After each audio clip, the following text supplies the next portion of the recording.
El huerto del cura, declarado en 1943 Jardín Artístico Nacional, fue adquirido por Juan Ors Miralles hace 100 años. Para celebrar esta efeméride, la familia Ors congregó el pasado viernes a cerca de 90 familiares, procedentes de varias regiones de España e incluso Reino Unido. De este modo, los nietos de Juan Ors Miralles y todos los nietos y bisnietos de Juan Ors Román se reunieron en el jardín la pasada tarde-noche del día 6 de septiembre. Tras el fallecimiento del capellán José Castaño en octubre de 1918, Juan Ors Miralles adquirió en pública subasta el jardín. La compra se materializó en los meses de agosto y septiembre de 1919, cumpliéndose ahora los 100 años. José Castaño nació en 1843 y fue el capellán que dio el nombre al huerto. Realizado en el Jardín Huerto del Cura intervinieron varios familiares. Asimismo, tampoco faltaron autoridades destacadas provinciales y locales, como el presidente de la Diputación de Alicante, Carlos Mazón, el alcalde de Elche, Carlos González, que vino acompañado por miembros de la Corporación Municipal, y Pablo Ruz, portavoz del Partido Popular de Elche. Además, el acto, que estuvo protagonizado por su presencia política, también asistió el líder nacional del PP, Pablo Casado, que vino acompañando a su esposa Isabel Torres, descendiente de Juan Ors Miralles. Allí los dirigentes políticos, socialistas y populares pudieron entablar conversación en una noche familiar donde las diferencias políticas se quedaban a un lado, dentro del que puede ser el mejor escenario de la ciudad.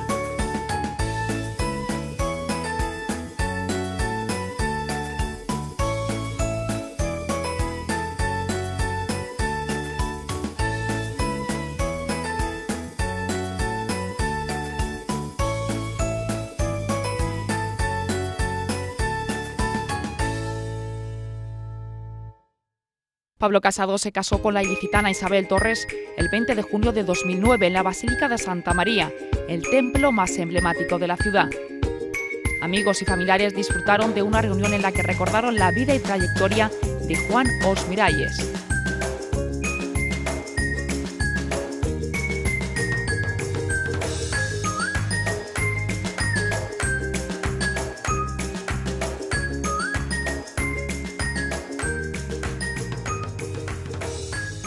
Así que, querida familia y queridos amigos,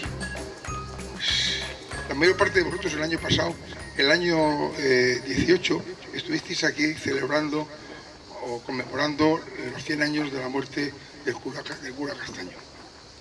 El cura Castaño muere en el año 1918 y desde ese año hasta 1919 el huerto queda huérfano de su tutor y de su dueño. El cura Castaño tenía muchos herederos y, bueno, pues unos por otros, la casa sin barrer. El huerto en un año quedó absolutamente descuajaringado y hecho unos, como dicen ahora, unos zorros. Entonces, ¿qué pasa? Que ninguno de los herederos se hizo responsable del cuidado del huerto. Si a ello le unimos que muchos de estos herederos tenían deudas importantes y querían pagarlas, hizo que en unos herederos tan numerosos se pusieran finalmente de acuerdo. ¿Para qué? Para hacer dinero de la herencia de su tío el cura. Entonces decidieron ponerlo en subasta. ¿Para qué? Pues para conseguir la máxima cantidad de dinero posible. Y de esa forma, la tarde del 13 de agosto del año 19, se reunieron aquí en la entrada. Esa tarde, era la tarde del día de la alborada, y se realizó la venta del huerto. ¿Cuántos postores fueron a comprar? Solamente uno. Ese señor se llamaba Juan Ors Miralles. Era mi abuelo y el abuelo de la mayor parte de los que estáis aquí. Mi abuelo ese día vino o acompañado o asesorado también por su hijo mayor, Juan Ors Román, que era mi padre, que además estaba recién salidito de Derecho, había hecho la carrera y estaba ya licenciado en Ciencias del Derecho, y no sé si el abuelo lo trajo para que le asesorara o porque era su hijo el mayor. El caso es que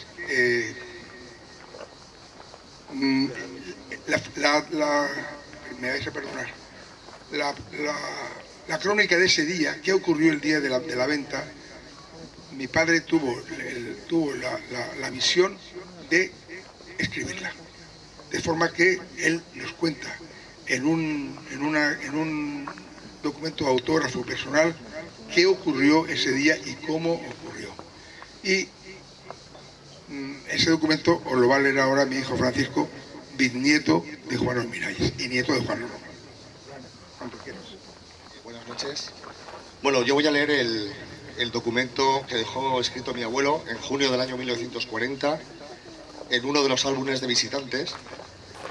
Y bueno, antes de comenzar, simplemente comentaros que nos falta el detalle de la hora de la subasta. Por eso, cuando llegue al momento de leer la hora, pues veréis que hago una pausa. No es que falle el micrófono, es simplemente que no está registrado. Comienzo entonces con lo que hay recogido ese día. El día 13 de agosto de este año de 1919 fue subastada esta finca llamada Huerto del Capellán Castaño a las, no dice nada, de la tarde. Actuó el notario de esta ciudad, don Joaquín Botella Pascual, asistido por el escribiente Hiperti. El tipo de la subasta fueron 25.000 pesetas, en cuyo precio estaban incluidos los álbums que constituyen colección o tesorillo de autógrafos. El único postor que hubo en esta subasta fue don Juan Ros Miralles, que la adquirió, claro es, como rematante.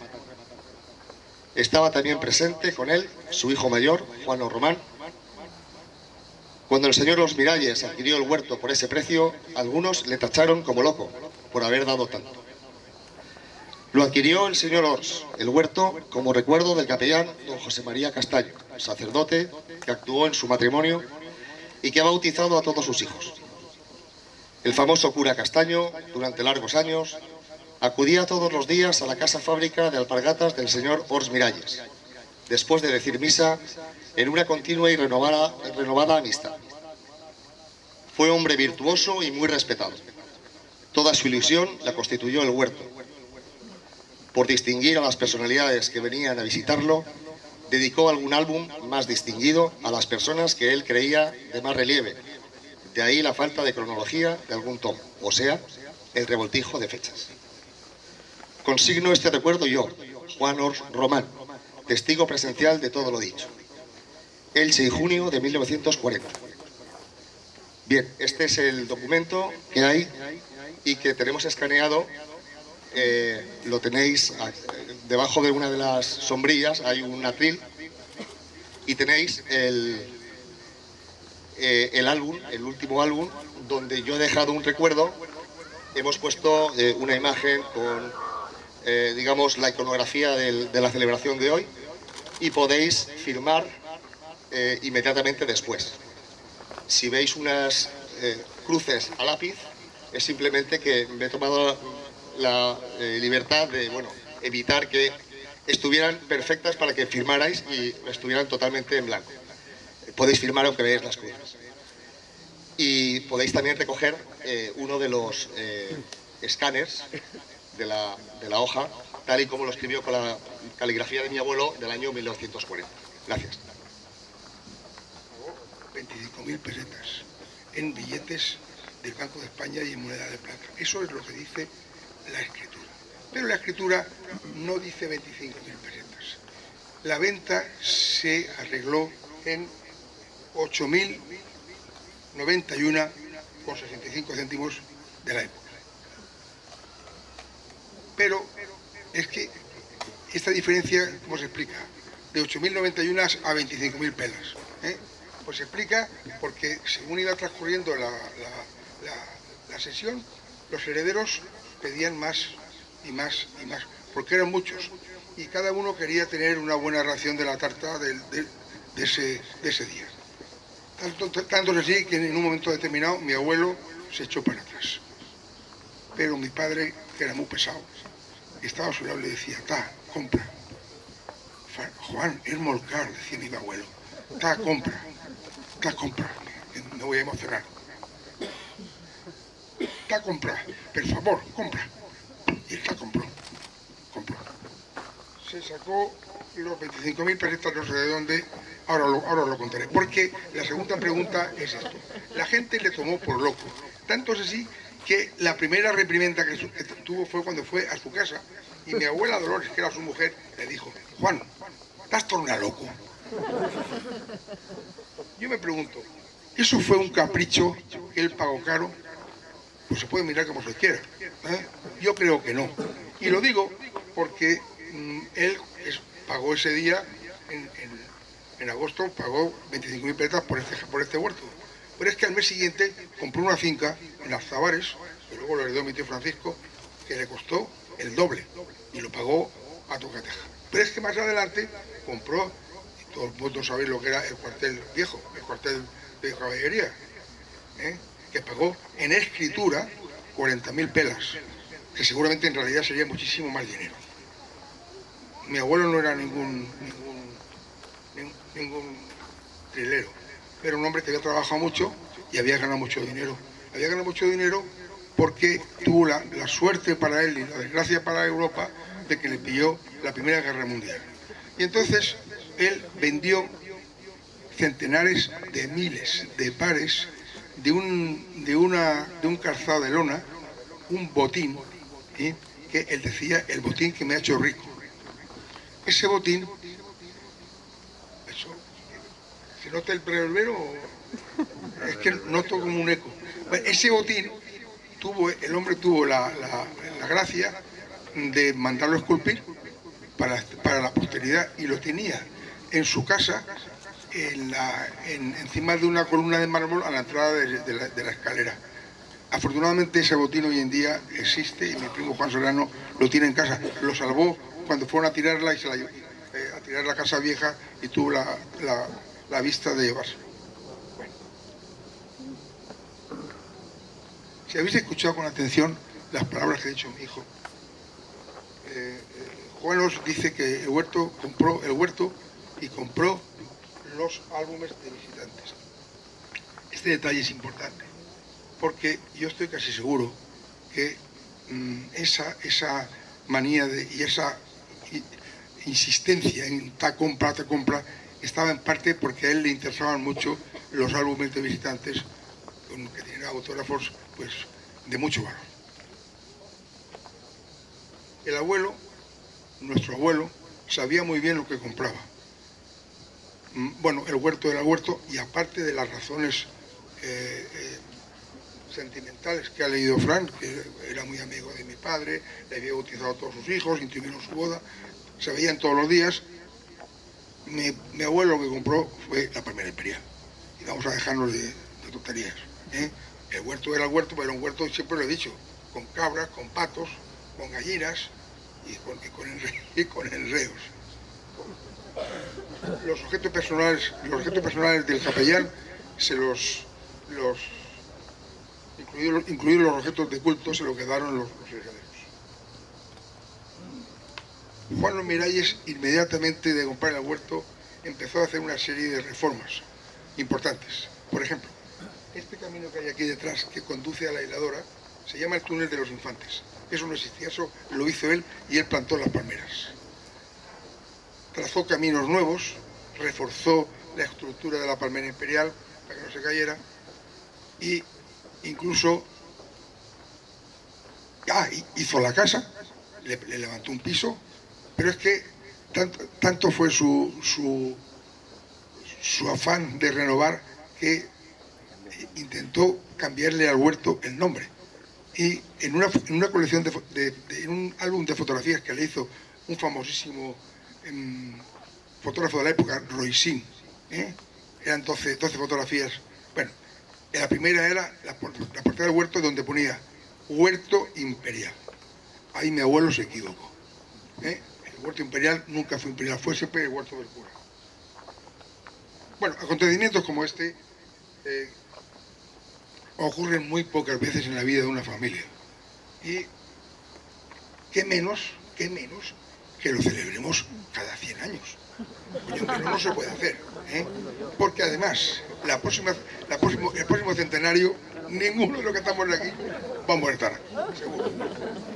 Es que Bueno, el gran mérito de estos años es que aquella compra del abuelo se ha ido acrecentando, porque a su muerte el huerto pasó a manos de su hijo, aquel que estaba con él comprando. Está comprada, por favor, ese, mi padre, Juan Román. Juan Román fue el que condujo al huerto a su cenit, convirtiéndolo además en un hermoso jardín, en una casa de cultura. Pero es que a su vez los hijos de Juan Román pues han continuado y han conseguido que en el día actual el huerto sea un emblema de la ciudad de Elche, conocido en España y en toda Europa, y hojas te diría que está en todo el mundo. Su palmera imperial, sabéis que es la joya del Palmera. Por tanto, esto es un pequeño homenaje para todos los que han estado en esta obra de ir mejorando este huerto jardín hasta el día de hoy.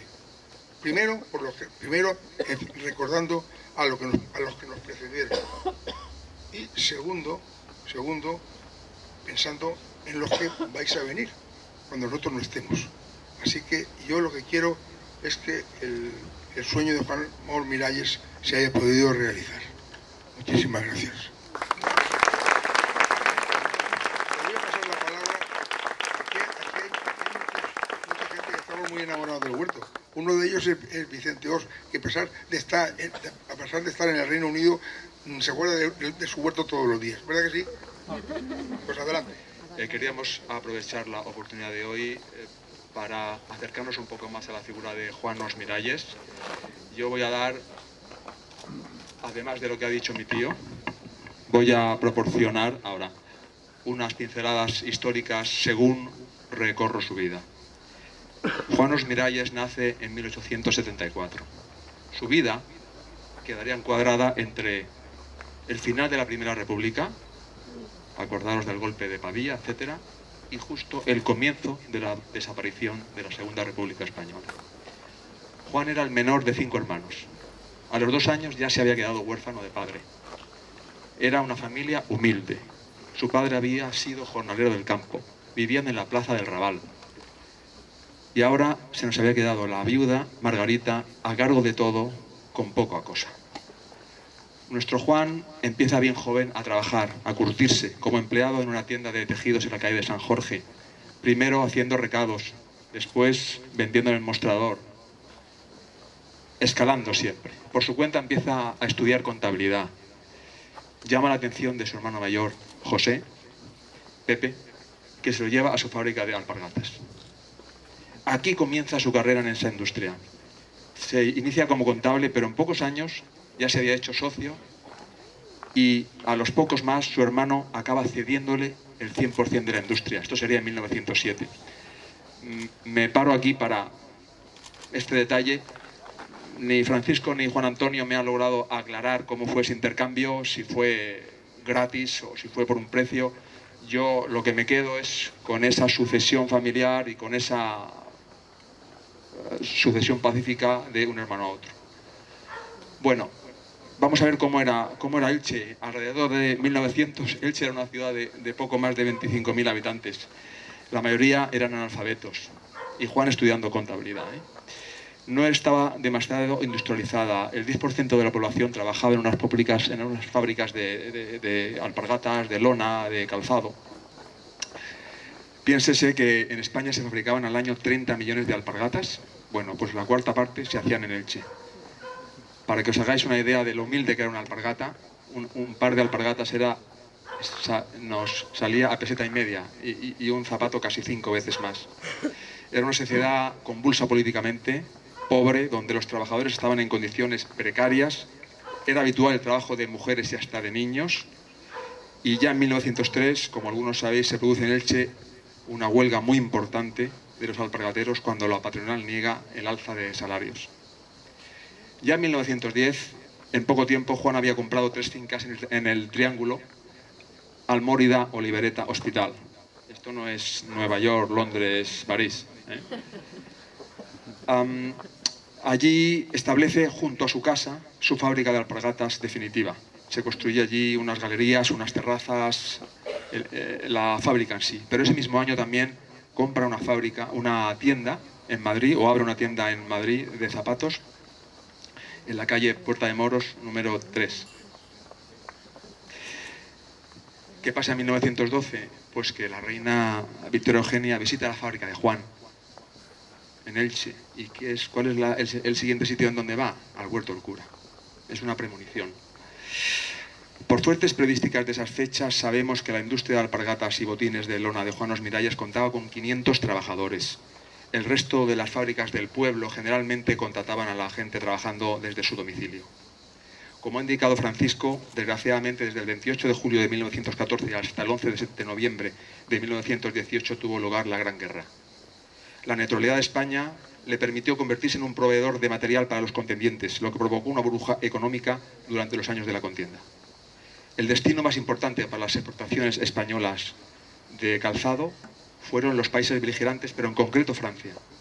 Pensar que en 1913 había recibido solamente 35.000 pares de España y en 1915 importó más de 1,4 millones. Y entre 1914 y 1919 Francia acaparó el 62% de las ventas españolas de calzado exterior.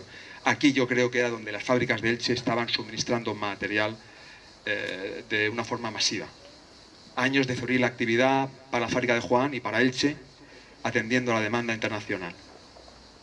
Juan, después de la Primera Guerra Mundial, decide liquidar la fábrica, se arregla con los trabajadores y ya en 1920 estaba totalmente desvinculado de este negocio.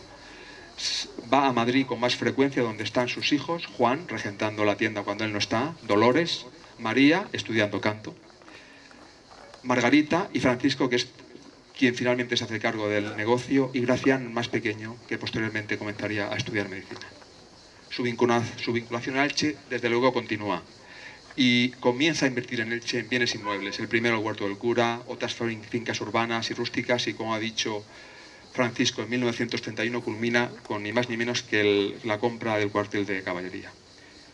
En cuanto al huerto, Juan reforma la vivienda del cura, suprime el porche, añade una segunda planta, transforma el corral en cochera, deja la capilla igual, la fachada, para mí más bonita antes, con la graciosa escalera doble, que ahora ha cambiado, como veis, con la reforma de 1942 del ilicitano Antonio Serrano Peral. A mí me gustaba más la de doble entrada. Todo es cuestión de gustos. El huerto sería lugar de visita obligada a Elche de personajes ilustres que Juan albergaba, como Juan de la Cierva, Óscar Esplá, José María Sert, Julián Besteiro, Niceto Alcalá Zamora y Miguel de Unamuno. Otra pincelada histórica: la Guerra del Rif comenzó en 1920, el brote de gripe española, la desaceleración económica en el periodo de posguerra motivan que España entre en crisis y que se derive la dictadura de Primo de Rivera. Primo de Rivera, 3 años antes, en 1920, había visitado el huerto en su carácter de teniente general. La foto de Primo de Rivera aquí delante justo es interesante ver, cada uno que saque sus conclusiones. A mí me recuerda a las fotos que después veríamos de los fascistas de Italia, etcétera, etcétera.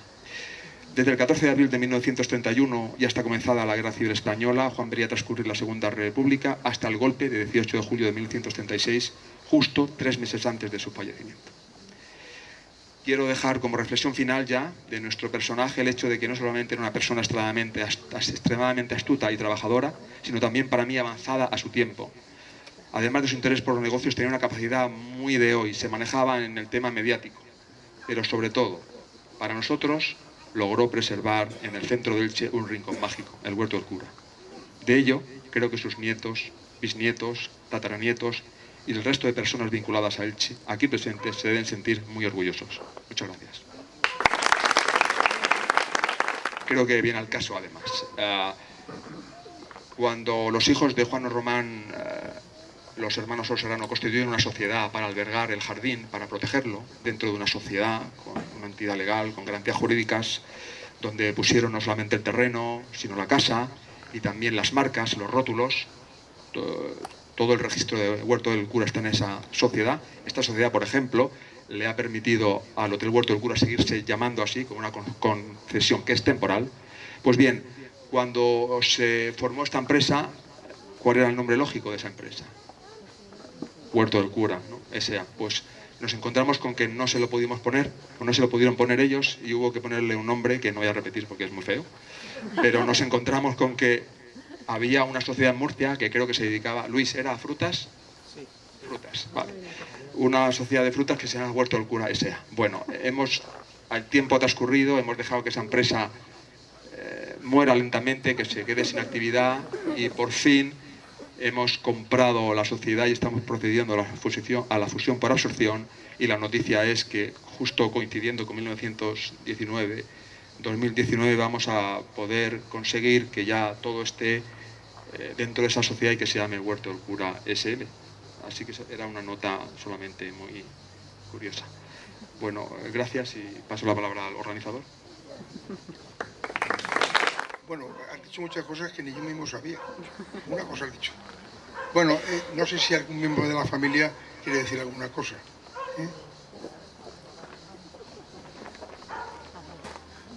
El que quiera. Esto es una reunión familiar, una reunión íntima, una reunión, si queréis, hasta sentimental. El que quiera decir alguna palabra, que la diga. Buenas noches a todos. No quería que pasara esta noche sin remarcar un detalle muy importante de nuestro Juan Os Miralles. Nuestro Juan Os Miralles nació el 30 de marzo de 1874 y sus padres le pusieron el santo del día, y el santo del día era Juan Clímaco. Entonces él se llamaba Juan Clímaco Os Miralles. Desde entonces, todos los Juanes de la familia, el primero su hijo Juan, se llamaba también Juan Clímaco, y todos los Juanes que venimos después nos llamamos Juan Clímaco y celebramos nuestro santo el día 30 de marzo. San Juan Clímaco fue un santo israelita del siglo VIII que le llamaban Juan el Escolástico o Juan el Anacoreta, porque se acabó haciendo anacoreta y se refugió en una cueva del monte Sinaí, donde instruía a los jóvenes, y escribió un libro muy importante que se llamaba La Escala Espiritual o Escala del Paraíso. Ese libro, en ese libro él explicaba todos los pasos que debía de seguir una persona con virtudes para poder llegar en su día al reino de los cielos. Y ese libro me consta porque me han contado la anécdota. Mi abuelo Juan Román tenía un ejemplar antiguo y todos los días de su santo lo ponía polvoriento encima de la mesa, provocando alguna queja de la abuela, claro, porque le pones una cosa encima de la mesa sucia, pues bueno. Decía, Juan, saca ya tan roñor de la tabla. Era un libro que estaba encuadernado en pergamino, me parece que es del 17 o del 16, no me acuerdo. Por cierto, me gustaría verlo. Fijaos, voy a contar una última anécdota de la insistencia en que todos los Juanes de la familia se llamen Juan Clímaco. Está aquí presente Juan Torresors. Mi padre era su padrino y no sé si voy a contar algo que no sabe.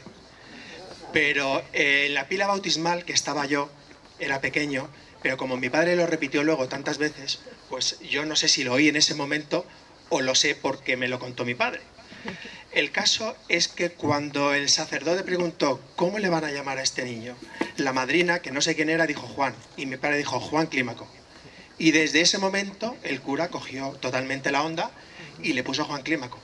Entonces, bueno, solamente quería que no se escapara este detalle, que se llamaba Juan Clímaco Os Miralles, que todos los Juanes a partir de ese momento nos llamaban Juan Clímaco, y que espero que dentro de 100 años, pues los Juanes que sigan aquí se sigan llamando Juan Clímaco. Muchas gracias.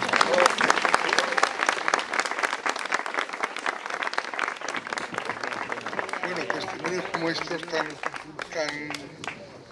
tan íntimos nos encantan a todos. Creo que Jorge también quiere decir alguna cosa, ¿es cierto? Sí, señor. Venga, adelante, Jorge. Buenas noches. Recojo el guante de mi tío Francisco, que amablemente ha dicho que, bueno, si teníamos esto es un acto familiar, y si teníamos algún recuerdo o alguna anécdota o algo que contar, pues que lo contáramos. Yo, para mí, el Huerto del Cura es una cosa muy especial, porque he tenido la inmensa suerte de pasar aquí prácticamente todas las tardes de mi vida, desde los 3, 4 añitos hasta los 17, 18, que ya empecé a hacer otras cosas por la tarde. Recuerdo, además, yo es que el colegio mío estaba justo aquí detrás, y una de las cosas que más me gustaba era terminar a las 5 de la tarde para venir, y que la tata Carmen, que me gustaría tener un recuerdo para ella, que también vivió y murió en este huerto, me hiciera un bocadillo o bien de nocilla o bien de mantequilla con Nesquik, que era el sustituto cuando no había. Y la abuela María, que vivía aquí, siempre decía: Carmen, le estás posant molt, demasiado. Bueno, otra de las razones por las que pasaba aquí las tardes era porque mi padre, José Ors Serrano, que me gustaría también tener un recuerdo hoy para él, porque él ha trabajado mucho por este huerto, como todos sabéis, trabajaba aquí también. Hasta el fallecimiento de mi tío Juan, pues estuvo en esta oficina que estaba aquí y en la que el tío Francisco conoce bien porque es la biblioteca. Y luego ya cuando falleció el tío Juan, pues por avatares de la vida, pues le tocó también ayudar un poco más y meterse en la parte del hotel, y ya abandonó un poco lo que era esta oficina. Pero para mí, recordar este huerto significa recordar a la abuelita, recordar a la tata Carmen y sobre todo también recordar a mi padre, que aunque hoy no está aquí, sí está presente en su espíritu y en la representación de sus hijos que estamos aquí. Gracias a todos. Bueno, cuando he hablado de los que continuaron con Juan Román, sus hijos, todos participamos, pero el arquitecto de la obra fue mi hermano Pepe, el padre de Jorge, que quede claro. Bueno, ¿quiere alguno más decir alguna cosa? Pues le cedo la palabra al presidente de la Diputación, Carlos Mazón.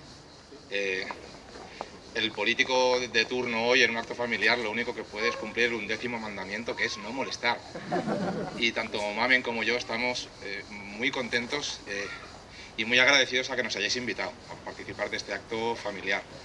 Pero no puedo evitar decir que tenemos una provincia que no nos la merecemos. Cuanto más la conocemos, más orgullosos nos sentimos de ella. Y la verdad es que cuando hablé con mi amigo Pablo Ruz, que conoce bien el alma de Elche y que es un gran defensor de Elche, me dijo: tú no eres consciente, aunque hayas venido alguna vez al huerto del cura, del alma que tiene esto. Y yo, pues aquí en presencia también del alcalde, que no te ha saludado, hoy me estoy saltando el protocolo, como bien sabes. Pero agradeciendo, pues, bueno, que está aquí mi jefe y toda su familia, y participar de un acto tan entrañable para todos vosotros. Os veo las caras, os veo lo que estáis sintiendo, y de verdad que para mí es algo muy especial poder pertenecer a esto. Esta palmera imperial es un orgullo para todos nosotros, para toda la provincia. Lo que habéis hecho de unos cuantos enreos a lo que es hoy, y ese orgullo de verdad que participamos de él. Tenemos que llevarlo muy en el honor de nuestra provincia, y de verdad no tengo más que palabras de agradecimiento para participar de algo. En el poco tiempo que llevo he participado ya de unos cuantos actos, pero con este alma y con este cariño, 100 años, ¿no? Ayer se cumplían también 100 años de la uva embolsada del Vinalopó, aquí cerquita también. Y en esta legislatura se cumplirán 200 años de la Diputación Provincial de Alicante. Van pasando los años y lo que nos une, aunque algunos no estén tan convencidos de que sirve para algo, algunos lo defendemos todos los días. Y también tiene alma. Gracias por permitirme participar del alma del huerto del cura. Enhorabuena. Bueno, en primer lugar, querida familia Ors, querido presidente de la Diputación, señor Casado, querido Pablo, señoras y señores, en primer lugar, muy buenas noches. Permítanme que transmita mis primeras palabras, sean para felicitar a la familia Ors por la organización de esta entrañable y simbólica velada. Gracias por invitarnos, gracias por invitarme a compartir una efeméride que tiene una significación especial para todos ustedes, para la familia, que la tiene también para la propia ciudad y que estoy seguro pasará a formar parte de nuestra historia como pueblo. Quiero dar también la bienvenida al señor Casado, su calidad de líder de la oposición. Quiero que sepa, se lo he dicho a él personalmente, pero quiero que sepa que nos satisface, nos complace su presencia una vez más en la ciudad, máxime por su vínculo familiar con nuestros anfitriones, la familia Ors. Gracias por estar aquí. Señoras y señores, amigos y amigas, los jardines del Huerto del Cura, estos jardines del Huerto del Cura, son un referente turístico, ambiental y cultural de nuestra ciudad, y me atrevo a decir que son también un símbolo de la propia identidad de los ilicitanos e ilicitanas. Este espléndido jardín y estos 100 años de pertenencia que esta noche conmemoramos condensan una relación histórica, paisajística y ecológica de una familia, de ustedes, con uno de los huertos más bellos, más excelsos y más genuinos de nuestra querida ciudad. y reflejan también, a mi modo de ver, una relación emocional, como estábamos comprobando, una relación de querencia, el amor de la familia Ors por su huerto, por sus palmeras, que sin duda se hace también extensivo hacia el propio palmeral ilicitano. Quienes nos miran con atención desde fuera saben que los ilicitanos sentimos el palmeral como parte de nosotros mismos, como una expresión de nuestra esencia, de nuestra forma de ser y de vivir, sin la cual seguramente no seríamos lo que somos hoy. Y la familia Ors, nuestros anfitriones, son un reflejo fiel de esa peculiaridad que nos caracteriza. Los Ors son una familia ilicitana que ama las palmeras y, si me lo permiten, que veneran el palmeral y lo que significa para nuestra ciudad. Y que a la vez, como hemos podido comprobar, sienten auténtica pasión, auténtica devoción por los momentos históricos que aquí se han vivido desde que en 1919 el industrial don Juan Ors Miralles adquiriera el huerto propiedad de su buen amigo el capellán don José Castaño Sánchez, fallecido curiosamente a causa de aquella terrible pandemia que asoló el mundo y que asoló la ciudad, mal llamada gripe española, la mal llamada gripe española.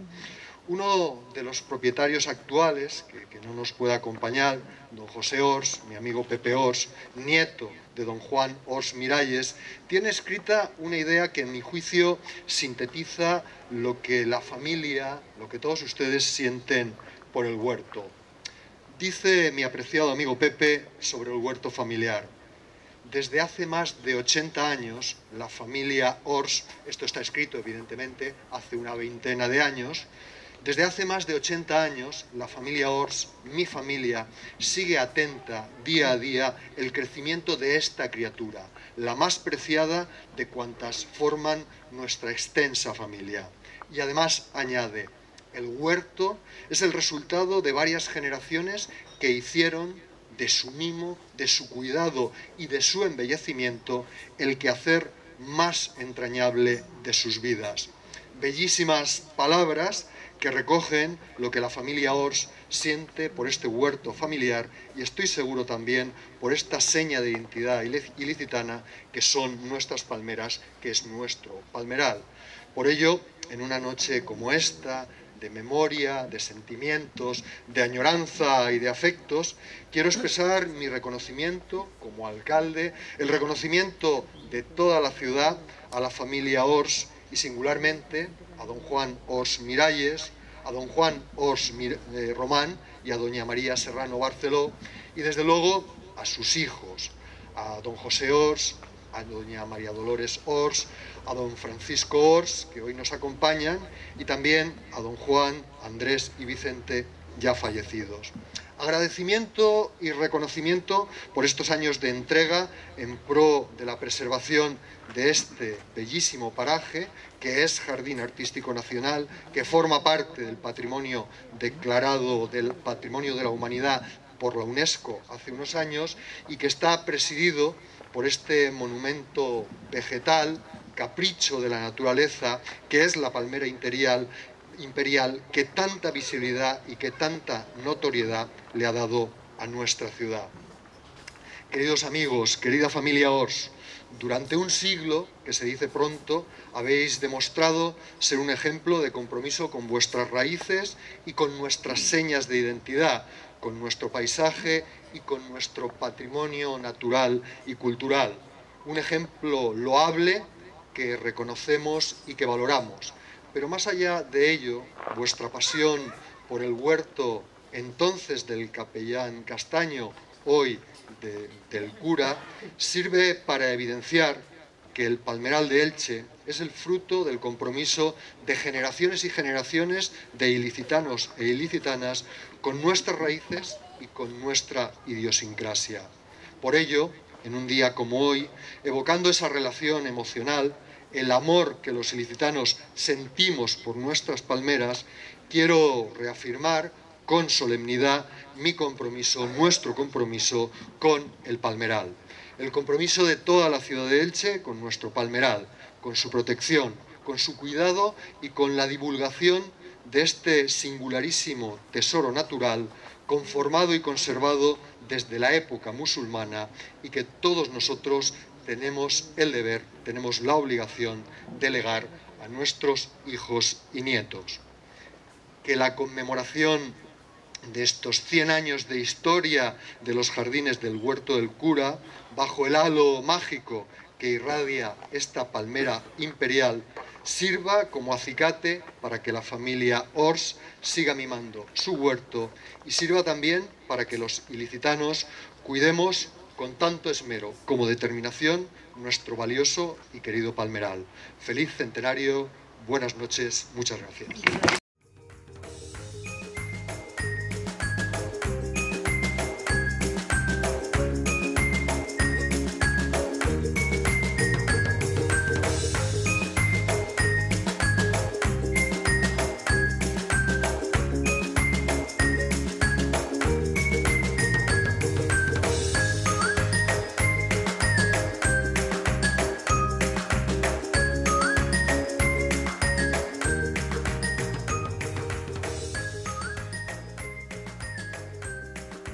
Las primeras noticias conocidas sobre lo que es hoy el Huerto del Cura datan del año 1846, cuando su propietario, el señor Fenoll de Bonet, lo vende a don Juan Espuche. Por estas fechas vivía como mediero y arrendatario Andrés Castaño Peral. Algunos años después, Andrés Castaño compró el huerto y como dueño vivió en él con su familia hasta su muerte. El huerto no era más que una parcela de labor. Tras la muerte de Andrés Castaño, el tercero de sus hijos, José, era el sacerdote que siguió viviendo en la casa paterna y poco antes de 1900 se convirtió en el propietario del entonces conocido como el Huerto del Capellán Castaño. Algunos años después el nombre se simplificó como el Huerto del Cura, denominación que ha permanecido hasta el día de hoy. Situado en el mismo casco urbano de Elche se encuentra el Huerto del Cura, crisol donde se funde el amor al trabajo del hortelano levantino. El Huerto del Cura es de dimensiones modestas, tiene escasamente 13.000 metros cuadrados y en él viven alrededor de 1.000 palmeras. Se puede considerar un huerto densamente poblado de datileras, protagonistas indiscutibles junto a cultivos típicos de la zona. Además de palmeras, crecen en este jardín otros cultivos típicos del Mediterráneo español, como limoneros, naranjos, granados, algarrobos y azufaitos, junto a otros de clima subtropical que a través del tiempo han ido confeccionando una bella colección de plantas procedentes de los lugares más diversos. Juan Ors Miralles amplía la vivienda y le añade una planta, suprime el porche y transforma el corral en cochera. En 1942, sobre la edificación anterior, Juan Ors Román construye la casa actual que consta de 3 partes: la vivienda, la capilla y la casa estudio. La casa estudio alberga la biblioteca de casi 5.000 ejemplares. Frente a la fachada principal de la casa hay un paseo entre palmeras, llamado Túnel de la Salomónica. A su izquierda puede admirarse un estanque presidido por una reproducción de la Dama de Elche. Una de las zonas que actualmente despierta más interés entre los visitantes es la rocalla, que cuenta con una excelente colección de cactus y plantas crasas, propias de las regiones más secas de nuestro planeta y que se han adaptado a esta tierra. Además, junto a la rocalla se pueden admirar varios estanques que dan un toque de frescura y sonido a la paz y al silencio que reinan en este jardín.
Frente a la cara oeste de la palmera imperial se encuentra el busto en piedra de Juan Ors Román, estudioso erudito de Elche, de sus palmeras y de su misterio. Fue propietario del huerto de 1940 a 1958. Y gracias a sus esfuerzos, en 1943, el huerto del cura obtuvo la distinción de Jardín Artístico Nacional. En la parte norte de la rotonda central se encuentra un busto dedicado a rey don Jaume I el Conquistador, que liberó a la villa de Elche del dominio árabe en el siglo XIII, concretamente en el año 1265. A este rey se le atribuye la primera protección del palmeral. La palmera imperial es la joya de jardín, única palmera datilera con 7 brazos nacidos de un mismo tronco que los alimenta, que por su belleza y simetría constituye un caso excepcional entre las palmáceas. Este raro ejemplar de palmera es el principal motivo de la popularidad del huerto del cura. Su nombre lo debe a la emperatriz Elizabeth de Austria-Sisi, a quien se la dedicó el capellán Castaño cuando ésta la visitó en el huerto en 1894. Cabe destacar que en 2019 también se conmemoran los 125 años de la visita de la emperatriz. La palmera imperial tiene aproximadamente 165 años de edad. Lejos de ser vieja, está en plena madurez, si tenemos en cuenta que las palmeras viven sin demasiados problemas más de 200 años. Su mérito como fenómeno botánico estriba en que se rompe con las leyes de la biología. Los hijuelos generalmente nacen en esta especie a nivel del suelo, cuando las palmeras tienen entre 10 y 15 años de edad, y estos surgieron cuando la palmera padre tenía más de 60 años y a una altura nada común de 2 metros, a gran distancia de las raíces, donde la savia es más escasa. El tamaño colosal que tales hijos han adquirido después de más de 130 años, alimentándose todos a través de la savia que les llega de la palmera padre central,